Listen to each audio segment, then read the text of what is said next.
nga wakaita olunaku lumu nga pulezidenti w'ekibiina kya National Unity Platform Kyagulanyi Robert Ssentamu azzeemu okunoonya akalulu okwetooloola ebitundu by'eggwanga eby'enjawulo oluvannyuma lw'okukwatibwa ku lwokusatu lwa wiiki ewedde n'ayimbulwa ku kakalu ka kkooti ku lwokutaano. Omwogezi w'ekibiina kya NUP Joel Ssennyonyi asinzidde mu lukuŋŋaana lwa bannamawulire ku kitebe kyabwe Kamwokya n'alaga okutya olw'engeri ebitongole ebikuumaddembe okuli poliisi gye batandise okukwata bannakibiina okwetooloola ebitundu by'eggwanga eby'enjawulo mu kiro okuva mu maka gaabwe awatali musango mulambulukufu.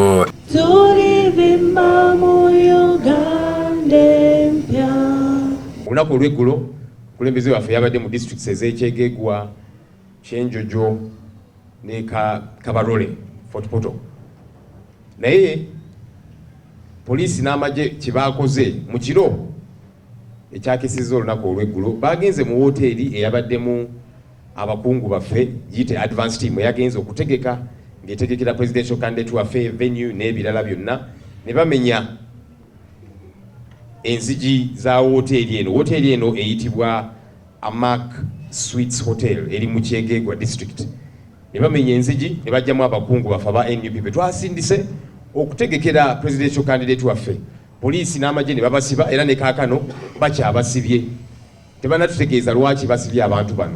Ategeezezza nti bataddewo woofiisi erwanirira eddembe ly'obuntu n'ennamba y'essimu ku kitebe kyabwe okuyamba abaakosebwa mu mivuyo okufuna obwenkanya. Naye abatasobola kujja wano ku woofiisi zaffe tubasaba mukuba ennamba eno 0200 95 9055.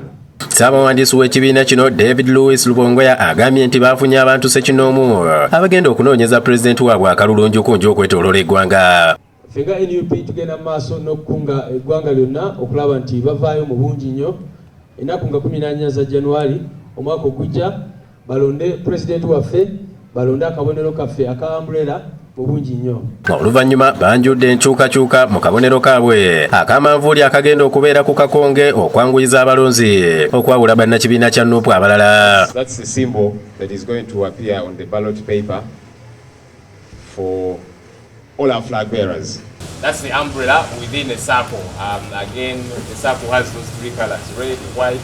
Wabula omwogezi wa poliisi mu Kampala n'emirwano Patrick Onyango ku nsonga y'okukwata bannakibiina kya NUP ategeezezza nga bwe bali mu kukwata abo abeenyigira mu mivuyo egyaliwo gye buvuddeko oluvannyuma lw'okunoonyereza kwe baakoze nga beeyambisa kamera enkesi. Kati bakozesa obutambo obwo okulondoola ani eyabadde yeenyigira mu bintu by'abanyamateeka nga ayokya omupiira ng'agamba asaasula ssente oba avaayo ng'akola kino ne kiri mu biseera byakukola ki mu byokwekalakasa.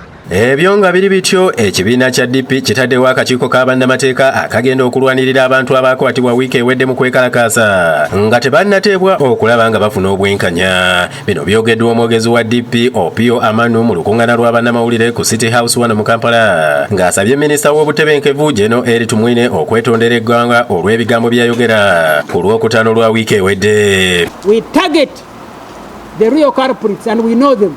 Abimenyewo kubanga bwe bibeerawo ebigambo biba biteeka ebyokwerinda by'abantu by'abannayuganda nga bassekinnoomu ku bunkeke era ebyokwerinda by'abannayuganda nga bassekinnoomu biba biteekeddwa mu matikka. Jason Mutyaba yakusekidde eggulu lino ku Lwabukedde TV.